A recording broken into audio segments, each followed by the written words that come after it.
셰릴은 한 모금씩 혼자 홀짝 마시고는 중얼거린다. 고마워요. 조금만 마실게요. 조금 있다가 집에 가야 하거든요. 그 뒤 셰릴은 일거리를 주섬주섬 마무리하며 30분에 걸쳐서 와인을 조금씩 마신다. 와인은 그저 그렇다. 전혀 특별하지 않고 집에서 그녀를 기다리는 와인보다 못하다.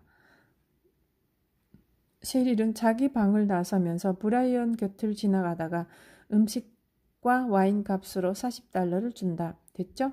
네, 충분합니다. 근데 그거 대단하죠? 그게 재료가 뭐냐 하면 셰릴이 그의 말을 끊는다. 네, 좋았어요. 월요일에 봐요. 그 주말에 셰릴과 그녀의 남편 릭은 로렐가를 어슬렁거리며 걸어서 르 카페 그랜드 드라곤 퓨퓨퓨에 간다. 새로운 명소로 떠오른 퓨전 카페인데 상호가 마치 프랑스제 기관총이 내는 소리처럼 들린다. 퓨퓨퓨.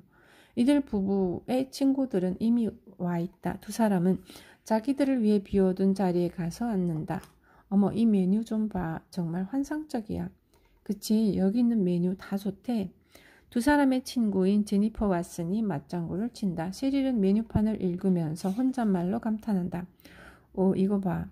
전통 소스를 사용했고 장인의 솜씨로 빚어낸 늙은 염소 치즈와 풀만 먹고 자란 소를 재료로 한 수제 패티에 텃밭에서 갓 딴 신선한 채소에 명가의 비전 요리법인 와인 숙성 토마테와 수천 개 중에서 일일이 손으로 골라낸 양파 그리고 전 세계 곳곳에서 수입한 특제 양념을 최고의 전문가들이 응용해서 제작했으며 신비스러운 옛날 여관 스타일로 식탁에 올린다. 라네. 그거 재밌는데? 릭이 말한다. 내 귀에는 비싼 치즈버거라는 말로 들리는데? 빌 왓슨이 퉁명스럽게 한마디 툭 던진다. 몇 쌍의 부부가 이렇게 잠시 이야기를 나누는 사이 웨이터가 와서 마치 셰익스피어 연극의 주인공처럼 그날의 특선 요리를 소개한다. 그러자 빌 왓슨이 메뉴판을 가리키며 웨이터에게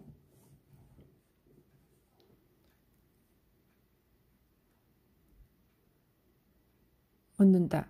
How special이라는 뜻입니다. 예, 그건 나도 알겠는데 그래서 그게 뭐냐고요. 그건 웨이터가 헛기침을 한번 한 다음에 말을 계속 잇는다.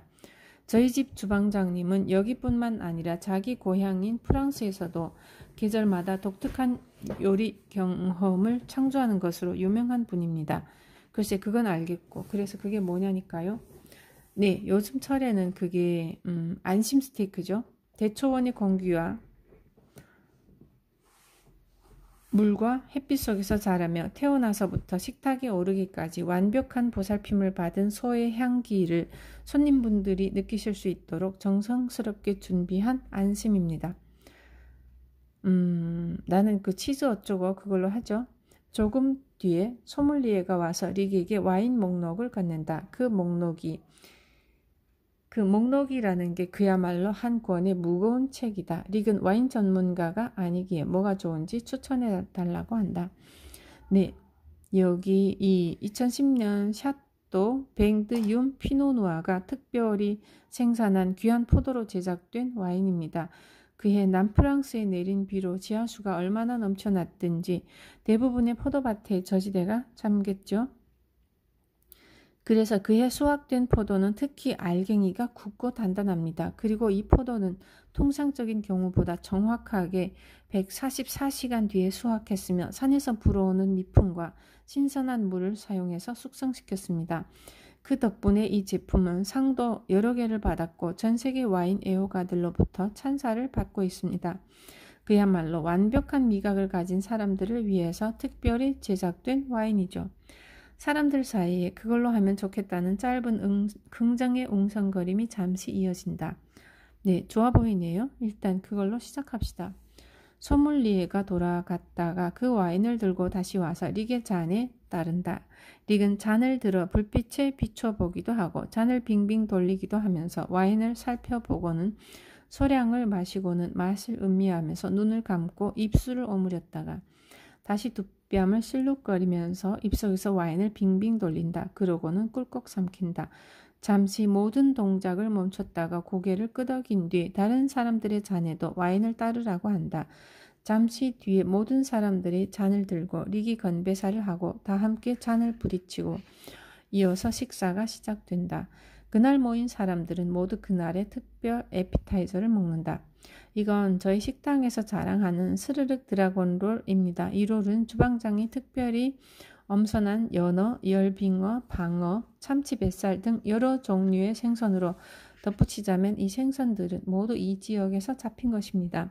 날치, 알, 파, 해초, 간장절임, 오이, 아보카도, 견과 등을 감싸 은수저로 정성스럽게 돌돌 만 것입니다. 정말 먹고 싶네.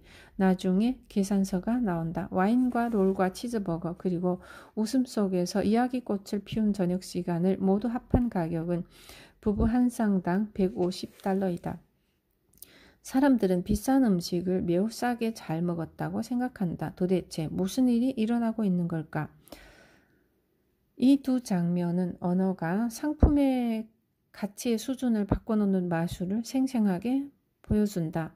언어는 경험을 어떤 틀로 묶을지 결정할 수 있다. 언어는 사람들로 하여금 자신의 소비에 추가로 관심을 더 갖게 만들 수 있으며 그 경험 중에서도 특정 부분에 초점을 맞추게 할 수도 있다. 언어는 사람들이 자신의 경험을 보다 중요하게 인식하도록 할 수도 있다. 그리고 우리가 어떤 것에서 보다 큰 즐거움을 느낄 때 우리는 이것의 가치를 더 높게 평가하고 또 그에 대한 대가로 기꺼이 더 많은 돈을 지불한다. 대상의 물리적인 본질은 전혀 바뀌지 않았음에도 경험 때문에 그 비싼 대가를 기꺼이 지불하려는 것이다. 언어는 우리 주변의 세상을 단지 묘사하는 데 그치지 않고 우리가 거기에 기울이는 관심에 그리고 우리가 즐기거나 즐기지 않는 것에 영향을 준다. 셰릴이 똑같은 생선 초밥과 와인을 자기 사무실에서 먹고 마실 때는 그 음식이 특별하다는 사실을 거의 알아차리지 못했다는 사실을 기억하는가?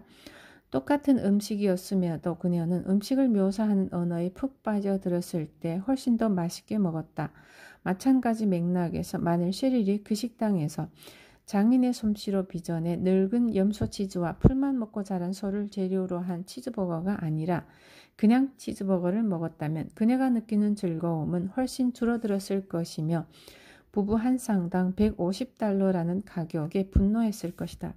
물론 친구들과 한자리에 모여 즐겁게 식사를 하는 것이 컨설턴트의 메모를 앞에 두고 모니터 화면을 들여다보면서 혼자 식사하는 것보다 그 자체로 더 큰 가치를 지니는 건 맞다. 이런 조건이 마련된다는 점에 사람들은 기꺼이 돈을 지불하고 사람들은 이런 유형의 경험이 결합될 때 음식을 더 많이 즐기며 또 그에 대해 기꺼이 더 많은 돈을 지불하려 한다. 그러나 동일한 환경이고 심지어 동일한 음식이라도 그 음식이 색다르게 묘사될 때는 즐거움을 더 많이 누릴 수 있다. 언어에는 음식을 바라보는 방식을 바꿔놓는 힘, 즉 그 힘이 묘사되는 방식에 딱 들어맞도록 그 음식의 가격을 올려놓는 마법의 힘이 있다. 가치를 추가로 창조한다는 점과 연관 지어서 보면 그 식당의 환경, 지인들과 친목을 다지는 상황, 그리고 음식에 대한 묘사 등이 전부 식사하는 그 경험의 가치를 높인다. 그런데 이 여러 요소들 중 언어가 가장 강력하게 가치를 높이는 역할을 한다는 건 분명한 사실이다. 말 자체가 그 자리를 보다 안락하게 해주거나 음식의 향미를 더해주거나 고기를 더 부드럽게 만들어주거나 혹은 그 자리를 더 즐겁게 만들어준다고는 볼 수 없다. 객관적으로 볼 때 음식의 설명은 중요하지 않다. 어떤 찬사의 말도 객관적으로 존재하는 어떤 것의 본질을 바꾸지는 못한다. 사람들은 햄버거를 먹고 멋진 벽돌집을 소유하고 토요타 자동차를 타거나 혹은 후라이드 치킨을 먹고 콘도를 소유하고 포드 자동차를 탈 수도 있다. 여러 가지 중 어떤 것이든 선택할 수 있다는 말이다. 그렇지 않은가? 그런데 그렇지가 않다.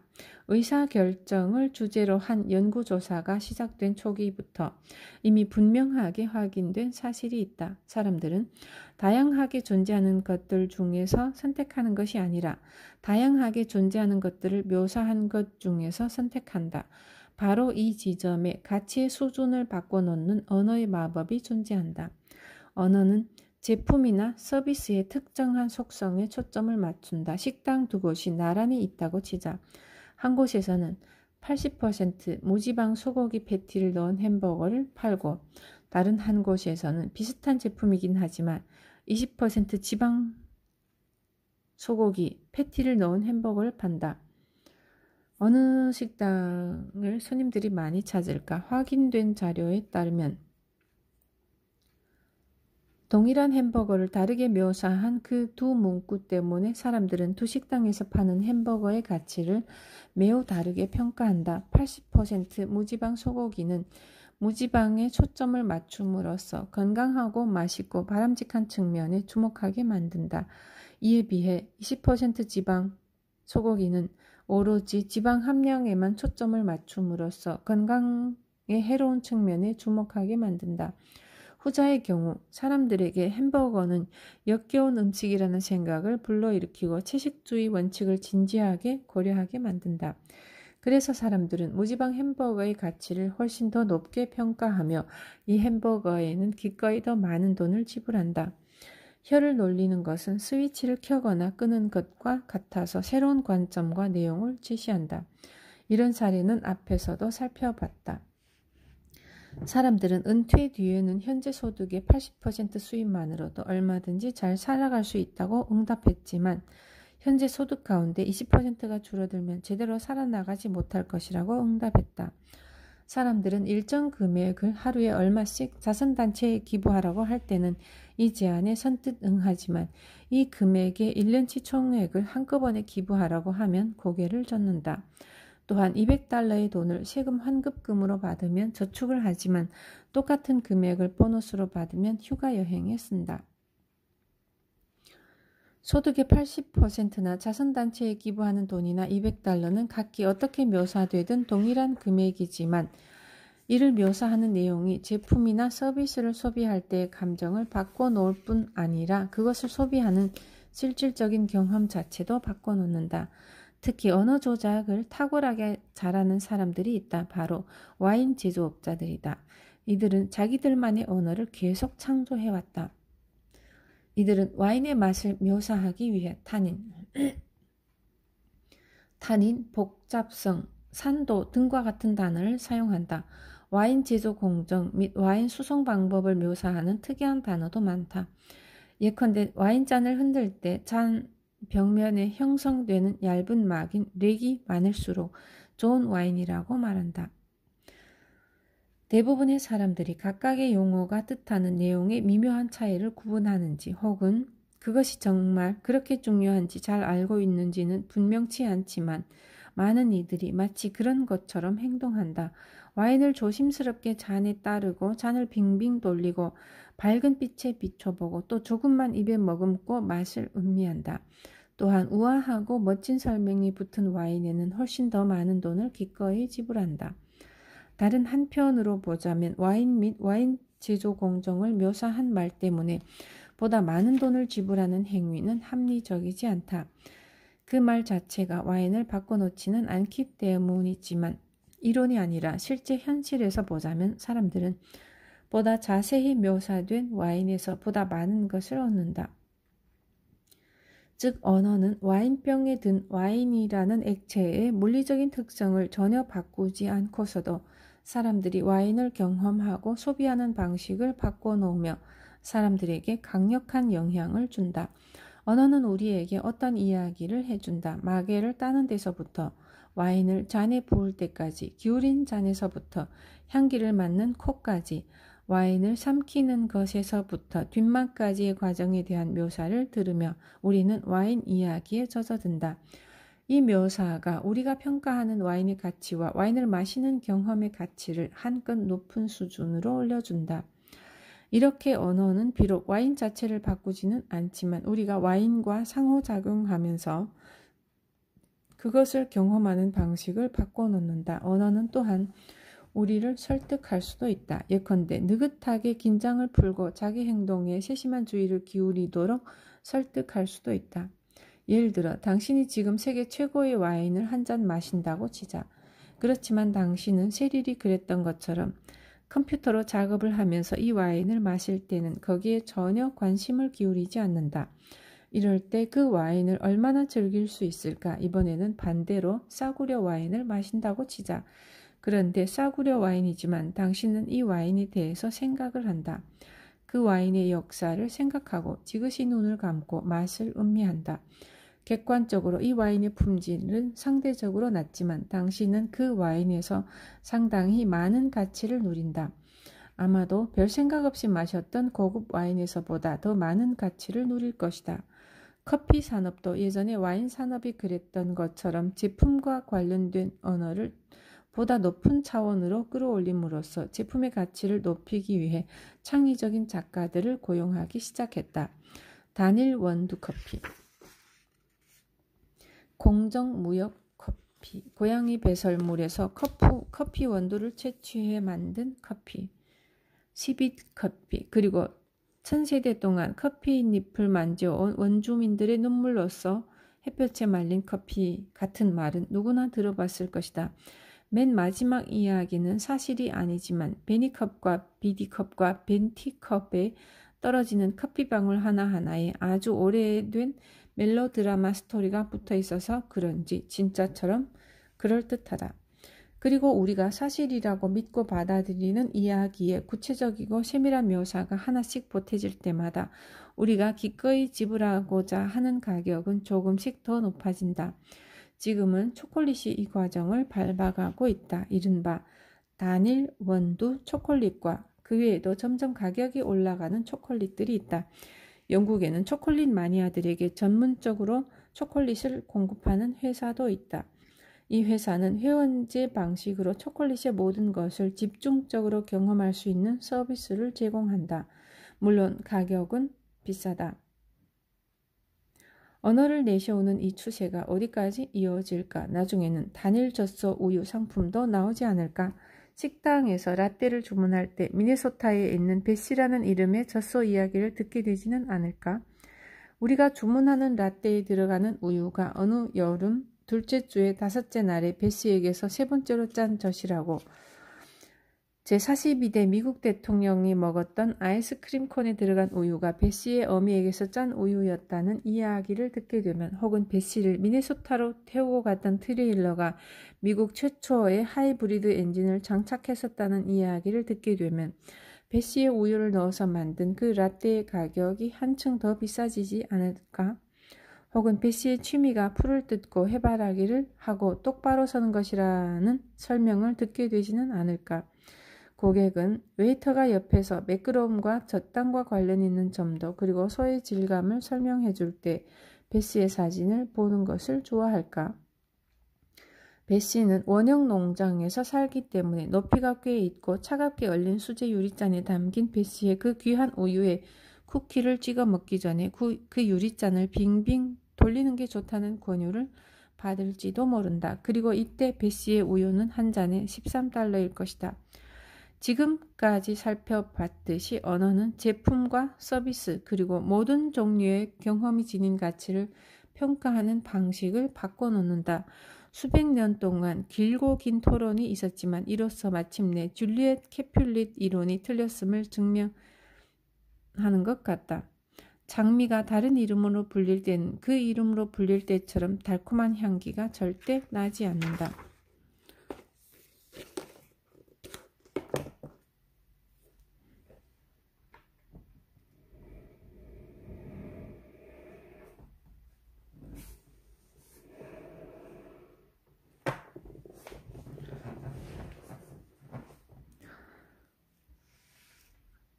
우리가 뭔가를 즐길 때 그 즐거움은 그 대상의 느낌과 우리 뇌에서 일어나는 것 두 감각 모두에서 비롯된다. 우리는 이 경험을 총체적인 소비 경험이라고 부른다. 언어는 이 소비 경험의 질을 높일 수도 있고 떨어뜨릴 수도 있다. 언어가 사람들이 초콜릿이든 와인이든 혹은 순종의 햄버거든 어떤 것의 가치를 평가하는 방식에 그토록 강력한 영향을 주는 근본적인 이유도 바로 여기에 있다. 이러한 역할을 하는 언어의 중요한 한 유형이 이른바 소비 단어이다. 소비 단어는 사람들이 어떤 경험을 묘사하기 위해, 즉 예를 들어 와인의 부케나 퀼트의 쇄신 같은 특정한 용어를 사용할 때 나타난다. 소비 단어는 사람들로 하여금 생각하고 집중하고 주의를 기울이고 마음을 느긋하게 하고 어떤 경험을 다른 방식으로 느끼게 하며 궁극적으로는 세상을 다른 방식으로 경험하게 해준다. 주방장 특선 요리에 대한 1분 동안의 설명은 요리 자체만이 아니라 그 요리와 관련된 배경과 역사까지 다룬다. 향과 식감과 맛에 초점이 맞춰진 이야기는 미묘하고 복잡한 요리 방법에 대해 생각하도록 유도한다. 사람들은 그 묘사만 듣고서도 그 요리를 바라보고 씹어먹고 냄새 맡고 뜯는 상상을 하게 된다. 이처럼 사람의 정신과 육체는 곧바로 그 경험을 할 준비를 마친다. 언어가 어떤 경험이나 경험의 기대를 지원할 때 그 언어는 그 경험 및 그 경험의 가치평가 수준을 바꿔놓고 차원을 격상시킨다. 식당에서 세릴과 릭은 웨이터가 특선 요리와 와인을 묘사하는 이야기를 들으면서 점점 그 요리와 와인에 빠져들었다. 두 사람은 그것이 제공하는 특별함, 자기들이 이제 막 경험하려고 하는 기쁨과 가치를 점점 더 많이 의식하게 되었다. 비록 건강식과는 거리가 멀지만 맥도날드의 광고 노래는 자사의 대표적인 제품에 들어가는 모든 재료를 노래 가사에 담곤 한다. 예를 들면 이런 식이다. 순수한 소고기로만 만든 패티 2장, 특별 소스, 상추 치즈 피클 양파, 이 모든 게 참깨가 박힌 둥근 빵 위에 30초 동안 사람들은 간절히 먹고 싶은 모든 것을 생각한다. 맥도날드의 이 광고는 그 경험을 세부적인 요소로 나눈다. 햄버거를 한 입 베어 물면 7개의 제각기 다른 맛을 볼 수 있다는 생각이 사람들의 머릿속에 떠오르게 하기 위해서이다. 이렇게 하는 것과 그냥 햄버거라고 말하는 것 중 어느 쪽이 소비자에게 더 근사하게 들리겠는가? 카피라이터들은 소비 단어를 이용해서 소비자가 오래 기억했으면 하는 것과 무시해버렸으면 하는 경험의 일부를 집중적으로 강조한다. 이 신발의 비싼 가격 따위는 걱정하지 말고 엘리트 스포츠 선수가 되는 게 얼마나 어려운지도 걱정하지 마라. 나이키의 그냥 해봐, just do it. 깔끔하고 정돈돼 보여야 한다는 사회적인 압박 때문에 당신 얼굴이 면도날에 상처를 입을 일은 없으니 우리 면도기를 쓴다면 당신은 인간이 얻을 수 있는 최고의 제품을 가진 셈이다. 질레트, 당신은 빈털털이다. 그러나 인생에는 돈으로 살 수 없는 것이 있다. 모든 것을 손에 넣을 수 있는 마스터카드, 그리고 보다 노골적으로 소비를 자극하는 문구로는 다음과 같은 것들을 꼽을 수 있다. 콜라 한 잔에 미소 한 번. 코카콜라. 손가락까지 빨아먹을 만큼 맛있다. KFC. 맛은 좋게 열량은 낮게. 밀러라이트. 나는 그걸 사랑해요. 맥도날드. I'm loving it. 그리고 직접적이고 명령조인 손이 아니라 입으로 녹이세요. M&M. 제프는 뉴욕의 타임스퀘어에 있는 한 카페에서 소비 단어가 특이한 방식으로 배치된 것을 봤다. 이 카페에 있는 스텐실 표지판들이 카페를 찾은 손님들의 마음에 느긋하게 미소, 편하게 웃음, 즐겨라, 아로마, 그리고 운치라는 단어들을 심어주고 있었던 것이다. 이 단어는 카페를 찾는 사람들이 했으면 하는 경험을 묘사했다. 물론 그런 경험을 하면 사람들은 이 카페를 방문한 가치를 보다 높게 평가할 것이다. 그리고 그것이 바로 이 카페 주인의 의도이다. 이런 의도는 확실히 성공한 것 같았다. 왜냐하면 사람들이 작은 커피 한 잔에 $3 50센트를 기꺼이 냈으니까 말이다. 그러나 그 지역에서 그보다 더 유용한 표지판 문구는 어쩌면 경적을 울리는 택시를 무시하세요나 코로 숨을 들이마시려고 애쓰지 마세요. 바지를 입은 남자에게서 극장 입장권을 사지 마세요라는 내용이겠지만 말이다. 소비 단어가 소비뿐 아니라 생산 과정까지 함께 묘사할 때 사람들은 그 제품이나 서비스에 한층 더 많이 고마워하며 더 나아가 그 가치를 한층 더 높게 평가한다. 사람들은 또한 언어로 엮이면서 거기에 보다 많이 몰입한다. 어떤 것을 단지 가상으로 소유하기만 해도 그것에 대한 가치 평가가 높아지는 소유 효과를 기억하는가? 그러므로 시간이 조금 더 들더라도 이케아 책상이든 멋진 음식이든 어떤 것의 구조를 보다 잘 이해하고 평가할 때 이를 통해 우리가 누릴 수 있는 가치는 더 커진다.